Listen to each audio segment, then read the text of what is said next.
Well, first of all, we want to say thanks to these guys, Liberty Bowl, Memphis. You know, it's all been a welcoming environment for us. We're excited to get a play against the triple option. I know that it's a different thing, different for our players. It's a little bit different scheme than we're used to seeing. So it's been a joy to work through those things. And you know, the town's been great. The Peabody's been great to us. It's a good environment. So we're excited to be here. And with that, I'll take anything anybody has. What impresses you most about Malcolm Perry? You know, his quickness. He's got great lateral ability to move. His decision making is very good. You know, for an option team to do the things they do and not put the ball on the ground very often. You know, we're hoping to see the ball on the ground a lot. You know, if it was raining like this, it'd be okay thing for us. You know, on defense. But he's a guy that runs that offense very smoothly. You know, he's a good athlete, and really just his ability to make people miss. You know, and it's such a game that gets you so many one-on-one tackles, you know, because you got a guy running the pitch, you got a guy that tackled the dive that doesn't have the ball, and then he's got it. Now, if it's a one-on-one, he's got the ability to break some. Will this be the biggest test for you guys defensively, just given the nature of this offense? Yeah, just different scheme. I mean, it's I think whenever you play option, it's a whole different deal. You know, it's a deal that you know, first of all, I mean, like when the guys first started watching, you know, the guys have never been around anything like this before. So it was interesting to start. We're glad we had the bowl prep time because we could baby step it in and work it in. But it was a deal that a lot of these guys had never seen before. So, you know, for them to do it, it'll be a good challenge to us, you know, to see how good our discipline is at this time of the year. You know, hopefully we've come a little ways and we can defend it a little bit. I know that they're going to score some points, and I know Mess was up here yesterday, right, saying he's going to hold the ball for 40 minutes for us and then score a whole bunch of points, so it's okay. I hope that's what he said. I don't know if that's what he said, but. How do you go about preparing for it when your team doesn't run that? I mean, and it's not something you see very often. How do you go about preparing? Yeah, you know, we started at phase one. You know, hey, this is exactly what it is. This is a triple. This is how they're going to block, how we're going to line up. We moved a receiver to quarterback so that, you know, that's ran the option before, so we could get a look from there, because I think that's a different style of thing that we've seen, and really thank God we had the bowl prep, because, you know, it takes you know, a good week for your scout team to start to even look like it. I know that we're never going to match the speed that Navy's going to play with, and that's the hardest thing to simulate. Is those guys come off the ball, they come off the ball low, they run, and to be able to see that tempo, the first time we'll really be able to see it is on. Oh, I almost said Saturday, Tuesday. But you know, to work through that, we had to, you know, start off with that walk through. Here's where you're going to fit. Okay, stop. Here's the next block that happens, or the next part of the triple option. Okay, then we're going to take this. Okay, now here's the next block and how we read it. And we just kind of stepped through it all the way, so the scouts knew who they were getting, and the defense knew what they were supposed to do, and then we just continued from there. You know. Y'all have him take preparing practice against that We had a wide receiver. His name was Ryan Hennington. So. What is your past experience coaching against it when, you know, you're at Wyoming? Can you take anything away from that? You know, there's similarities. You know, there is some similarities. Air Force and Navy are a little bit different, you know, in kind of the styles that they do. But the same basic triple stuff is in there, you know, so you could use some of that. I know that, you know, when I was at Southern Cal, we played Georgia Tech. You know, there's more similarities probably with Georgia Tech than Air Force, you know, with this team. You know, and it seems like, you know, I was kind of making fun of that. You know, it's like one of those things that, you know, we played Monk a few times back in the day, who's at Army now, and it's, you know, it's kind of one of those deals that like seems to follow me around. I don't ever really enjoy it, to tell you the truth. You know, I think it's a hard thing to get ready for, and it's a hard thing to prepare your kids for the amount of cuts, for the amount of, you know, how fast, all those things, you know. But at least we've been through it before, so we kind of know how to step it into the program. Well, you know, if they pass, you know, I know this. It's a hard deal because you're in a lot of one-on-one matchups, you know, and you hope that you can win those one-on-one matchups, because that's the way they force you to play, because you got to put a guy on their quarterback. But, you know, we also have to be worried about him running around as soon as he does drop back. So it's a difficult kind of triple thing. You know, they got all the different wheels, they got all the different things out of it that you got to match up and hope your eyes are right. And then after that all happens and you do your job, hopefully, and then you got the threat of their best guy running the ball and just taking off. So, you know, I mean, you know, they called a bunch of passes, 8 last week, you know, or when they played Army, but he didn't pull the trigger on any of them. So, I mean, that's a big part of it too. I mean, I mean, the guy's a good runner. He can make plays. Scottie, man, you've been around this camp for a long time. When you just think about this first season at K-State, what do you think about the most? What's most special to you? You know, really seeing these guys, you know, take us in under their wings really is really special. You know, guys like Trey or Wyatt or, you know, our captains, our seniors, those guys really embracing us. I know it's new. They've been around here a lot longer than we have. They had a culture. They have a tradition.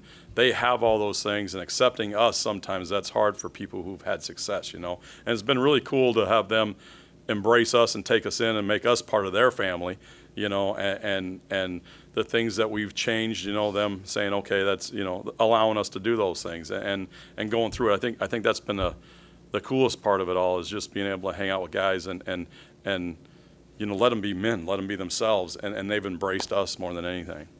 What are you most proud of with this defense this year? I don't know. That's a tough one. I don't usually look at anything till afterwards. You know what I'm really excited about? I can say this. All year long, no matter what game you looked at, you know, win or lose or whatever we did, those guys gave great effort. You know, and that's the number one thing that we started off with day one when we got here, something that they had in the past. But the guys on that defense play hard. You know what I mean? We might always not be right. We might always not do the right thing. We might not play with the greatest discipline all the time, which is all going to be tested on Tuesday. But them guys play hard, and sometimes it eliminates a lot of mistakes just with how hard they play. Scott, you just mentioned that at times this defense in the learning process has had problems being loyal to assignments, wrapping up and tackling properly. Is this almost a good test? Like, It's a great test. here you go. That's right. It's a great test. You know, we were just talking about that. We were discussing all the different bowl options we could have been in and who we wanted to play, and that's one thing our safety coach Joe Kleinerman said was like, this is the best team for us to play, because it's like the ultimate of, listen, everyone has to do their job. Everyone has to have great eye discipline. Everybody has to be able to make and tackle their one-on-one matchup. So it's like the culmination of everything that we've been working on. I didn't see it that way. I was like, well, geez, you know, I'd rather be in the things that we do and work on those things as much as we can and get better at that. But it's a deal that you're right. It is. It's something that, you know, it'll be a challenge. It'll be a great test for us to see how far we've come. I know this: if we would have started the same journey week 2 and had 3 days to prepare it, I don't know that we would have been ready for it. You know, it's a different deal. How's the defense health-wise, you know, just being off for a month right now? We're okay. You know, AJ still nicked out. You know, we've had some guys with surgeries. You know, that's the hard part, is getting back from those surgeries, and there's some guys who are nicked up right now still. But the guys, like the guys in the back, they're all healthy. You know, we're pretty solid at linebacker. You know, our DBs are a little bit nicked up still, which is something that it's going to be that way. You know, we got a few guys that are going to have surgeries after the season, so it's just, you know, I mean, they got to make it through one more game. You know, we're done practicing, so that's the good news. We didn't lose anybody today, all right? Who were some of the younger players who stood out to you during bowl prep? You know, doing the developmental stuff, you know, that we've had a chance to do. I mean, we can start off with, like, at the linebacker position. You know, if you look at Austin Moore, he's a guy that, you know, I really didn't have a chance to work with him in fall camp because he didn't even come to fall camp. And he's a guy that comes in and we make fun of him, just, hey, he's like a machine. He just does everything right. You know what I mean? A guy like Tyrone Lewis is a guy that really needed that time, you know, to be able to hit it in, okay, fall camp and kind of learn it and go through and get some playing time and kind of figure it out. Well, now to have a chance to install it again, I mean, he really accelerated. You know, it was good for those kind of guys that you would say, hey, they just had a chance to learn our defense a second time, you know, and that'll make them have another step where, like, T. Lou looks like he's a different cat than at any time in the whole season. You know, it's one of those things that you wish you didn't have. You wish you wouldn't have played him in 4 games so you could play this week, because it'd be he maturity-wise he came along, and that's going to help him for spring ball, which now it's going to be the 3rd time he learns it, and then you get fall camp and it's the 4th time he learns it, and then you get, okay, now we're into fall, and let's see where it goes from there, you know. What about Denzel Goofy has stood out for you this year as you've gone through your first year? You know, Denzel, you know, he's a great dude. The thing about Denzel that I see about him that you like about him so much is he's at a different place in his life. You know, you always have those guys on the team, whether they're fathers, whether they're married, whether, you got two of those guys on every team that you coach, and he's kind of like that guy for us. He's a guy that, he's just in a different place. So when his perspective comes in, he sees it through an adult's eyes. I'm married. I've lived through some things in my life. I'm in a different place than a lot of you guys who just want to go chase women around the streets of Memphis. You know what I mean? He's at a different spot. And so to have a guy like that on your team, it's awesome because when we say something, he has the wisdom and a different, see it through a different set of eyes where he can also talk to these guys in a different ways, and it reinforces the things you say. To have that guy on your team is priceless. That he's like a conduit between us almost, because he sees it in a different light, and that's what's been the best about him. Plus, he's fun to talk trash to. We do that quite a bit too. So. One thing that Coach Lyman said when we met with him in Manhattan was that how smart you guys had to be about the cut block and how you guys would do that in practice. How Yeah. have you guys been able to handle that in terms of getting, especially as a lineman, prepared? Yeah, it's really some of the perimeter guys too. Those guys are going to arc block and go get the corners and the safeties and stuff like that. We kind of phased it in. We all did it. We all did it in individual quite a bit, and then as we started doing the cuts, we'd come up and cut someone's toes. Not really throw a cut to start. So the idea of playing off it, and then it kind of was like, okay, now it builds to like an up down when you get close to them. Okay, now we're going to start to cut, and then we just picked and choose our practices. When we had a chance to go full pads, we said let's go cut our guys. We got to see some live stuff, and really it's good because we cut on offense too. And for those scout team guys to go out there and cut us, it's going to help them for the future too, because we're going to cut on the perimeter and do all those kind of things. And like Joe Irvin, he was probably the best dude out there cutting the guys around a little bit because he'd been through it before. You know what I mean? And that really helped us. Getting the edge guys cut down. I don't know. I think that Wyatt back there is probably tired of seeing cut blocks right now, aren't you? Yeah, he is. See a down block and a cut and all those things. I think that stuff's hard, but you got to work on it. And thankfully we made it through. Unscathed by doing it. I don't know, whatever word I'm talking about. You guys can fix that if you quote me on it, right? So, unfazed, I guess, is that the correct word? Yeah. My wife will be upset at me if I say it wrong, right? With so much time to prepare, do you make big alterations to your defense, or do you stick with the same base guy? Well, you come up with some ideas and you find out that a lot of them don't work anyway, so you just go back to what you know. It's kind of the way you know. Yeah. It's hard because you would say that in a week you would probably have one call, where you try to get two different looks in, and if you can get them run and get them down well enough, then you might be able to do it. But it's nothing. To play this kind of offense, we can't do what we do every week, and that's the hard part, for future growing. It's not like we're gonna play cover 2 and we're gonna play cover 3 and play some man stuff like that. You got to build a different style of offense or a different style of defense. So it's kind of like make up a defense deal to stop it, because if you do your normal stuff, they're going to get 6 yards to carry, and then you're never going to see a third down.